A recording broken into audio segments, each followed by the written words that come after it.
Dalawang naging successful ang pagpunta sa Pilipinas. Yung iba po kasi nagpupunta rito kaya hindi po naging matagumpay. Tulad ni Magellan, hindi po siya nagtagumpay kasi napatay po siya ni Lapu-Lapu sa Cebu. Ngayon po, may kasama po si Magellan, paring Ordoneta. Paring po siya ng mga Agustinian ni Mexico. Ngayon po bumalik siya sa Mexico. Ginawa po ni King Philip, inutusan siya na maghanap po rin ng isang tao na pupunta rito sa Pilipinas. Naalala niya yung kaibigan niya, si Don Miguel Lopez de Legazpi. Si Don Miguel Lopez de Legazpi po, nagmula po yun sa mga tinatawag nating mga royal family, yung mga dugong bugaw. Ngayon po,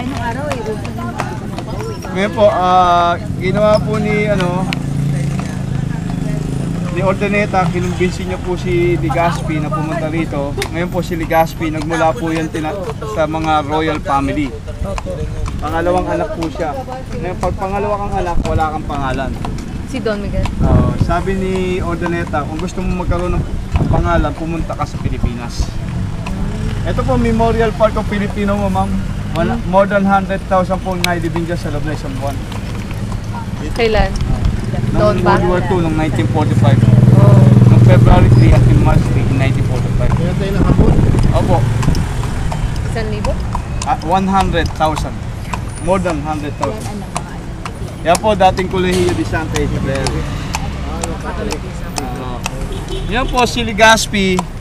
Saan nilagay? Yan, dito? pinagsama-sama po. Diyan sa lupa? Oo, yung sa loob na yan. Yung during Battle of Manila. Ngayon po, yung si Legazpi, nagpunta po siya ng Pilipinas noong 1565. Dinala niya po rito 5 pari ng mga Agustinian. Tapos 150 crew, 200 sailor, 379 soldiers from Mexico. Tapos ang pinaka-exactly point po nila mula sa Mexico, Acapulco, papuntang Cebu Island.